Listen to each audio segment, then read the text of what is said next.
Welcome again to Secret Weapons for Game Design, starting with a new era in games.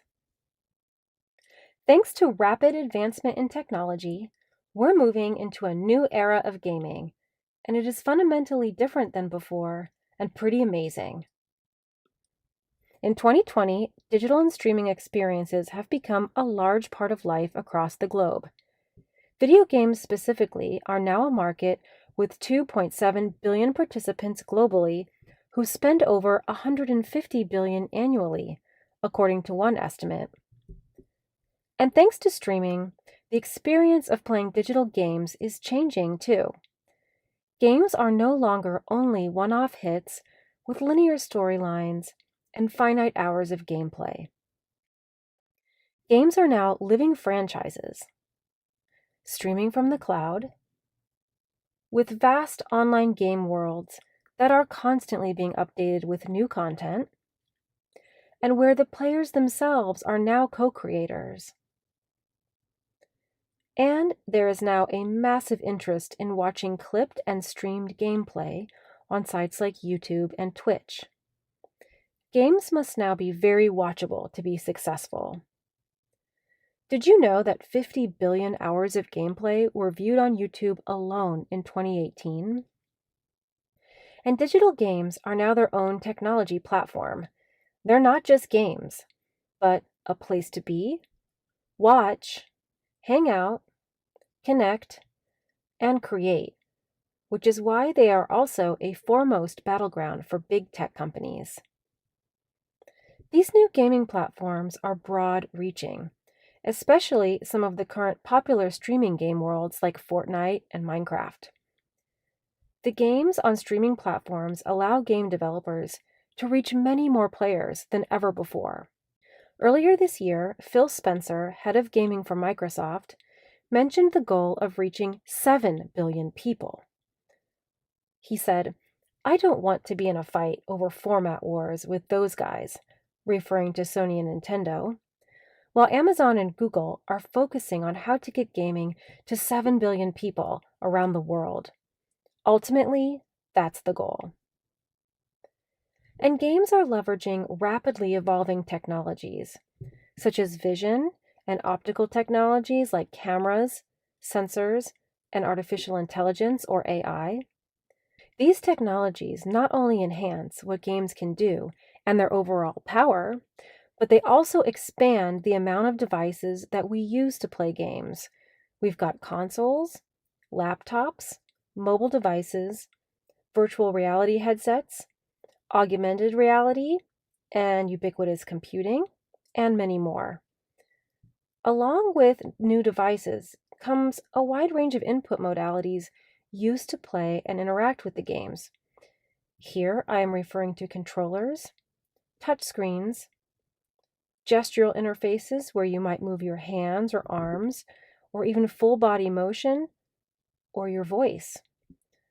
All of these devices and input methods need to not only be usable to players, but some must even work across platforms as players access games in the cloud from anywhere.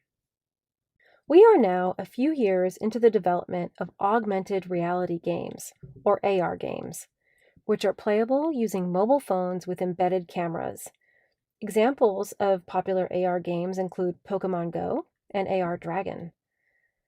But as the technology and devices rapidly evolve, AR is sure to present more opportunity for new and unique kinds of play experiences where digital, people, and the environment are integrated like never before. And while it is still early days for consumer virtual reality, sales of standalone or untethered virtual reality devices, like the Oculus Quest, are accelerating.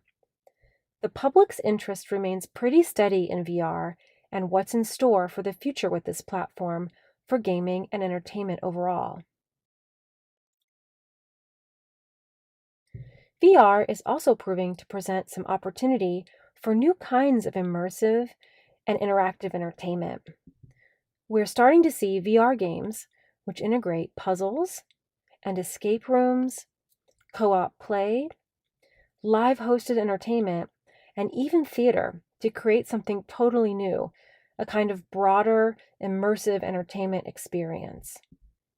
Recently released experiences like these include players purchasing tickets to live virtual events, which they can enjoy side by side in a virtual location with their friends and family. Some examples include The Under Presents Tempest and Adventure Lab's Dr. Crumb's School for Disobedient Pets. So, what does this all mean for designing and developing games?